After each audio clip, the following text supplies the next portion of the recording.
Israel বিরোধিতায় বাংলাদেশিদের প্রতিবাদের ঢেউ সাড়া ফেলেছে পুরো বিশ্বে। দক্ষিণ এশিয়ার এই মুসলিম দেশটি এখন পথ দেখাচ্ছে অন্য দেশগুলোকেও। মার্চ ফর গাজা তৈরি করেছে নতুন ইতিহাস। বাংলাদেশের পাসপোর্টেও ফিরেছে ইসরায়েল ভ্রমণে বিধিনিষেধ। নতুন করে পাসপোর্টে এই নিষেধাজ্ঞা ফিরে আসার কথা ফলাও করে প্রচার করেছে ইসরায়েলের প্রভাবশালী গণমাধ্যমগুলো। গাজায় আগ্রাসনের বিরুদ্ধে বাংলাদেশিদের ইসরায়েলের প্রতি তীব্র ঘৃণার প্রকাশ স্থান পেয়েছে আরব বিশ্বসহ ভারত পাকিস্তানের গণমাধ্যমগুলোতেও।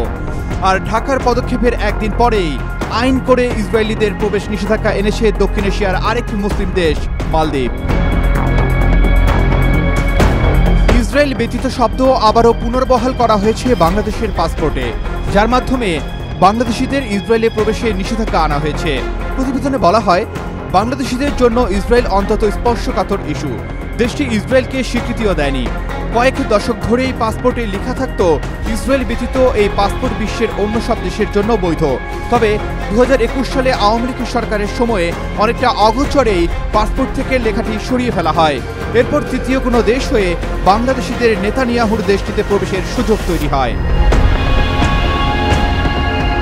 সম্প্রতি গাজায় ইসরায়েলের নজিরবিহীন নৃশংসতার জেরে ক্ষোভ আর ঘৃণার জোয়ার উঠে দেশ জুড়ে।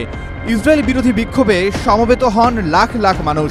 ফিলিস্তিনের প্রতি বাংলাদেশের মানুষের এমন সমর্থন নাড়িয়ে দেয় গোটা বিশ্বকে। এমনকি সম্পর্ক না থাকা ইসরায়েলও নেতানিয়াহুর দেশটির প্রতি বাংলাদেশের এমন ঘৃণার খবর গুরুত্ব দিয়ে প্রচার করে। এর একদিন পরেই আবারও বাংলাদেশের পাসপোর্টে ইসরায়েল ব্যতীত শব্দ বহাল করে সরকার। যুক্তরাষ্ট্র আর পশ্চিমাদের সাথে থাকা শক্তিশালী সম্পর্ককে কাজে লাগিয়ে ইসরায়েল এখন বিশ্বের অনেক দেশের সাথেই সম্পর্ক স্বাভাবিক করেছে।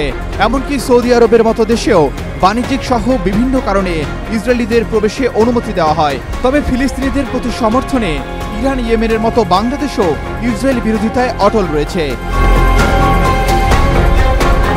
বাংলাদেশের এমন সিদ্ধান্তের পরেই বিশ্বের অন্যতম জনপ্রিয় পর্যটনস্থল মালদ্বীপ সরকার আইন করে ইসরায়েলিদের প্রবেশে নিষেধাজ্ঞা এনেছে। গাজায় ইসরায়েলিদের নৃশংসতার বিরুদ্ধে এমন সিদ্ধান্ত নেওয়া হয়। পার্লামেন্টের নিষেধাজ্ঞার বিলটি সর্বসম্মতিক্রমে পাশ হওয়ার পর তাতে চূড়ান্ত অনুমোদন দেন প্রেসিডেন্ট মুইচু। আর এই আইন পাশের সাথে জনপ্রিয় এই পর্যটন দেশটিতে ইসরায়েলিদের প্রবেশ নিষিদ্ধ হলো।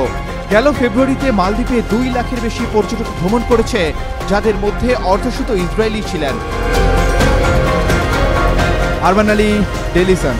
For more updates, follow us on Facebook, subscribe our YouTube channel, get the latest update on www.daily-sun.com.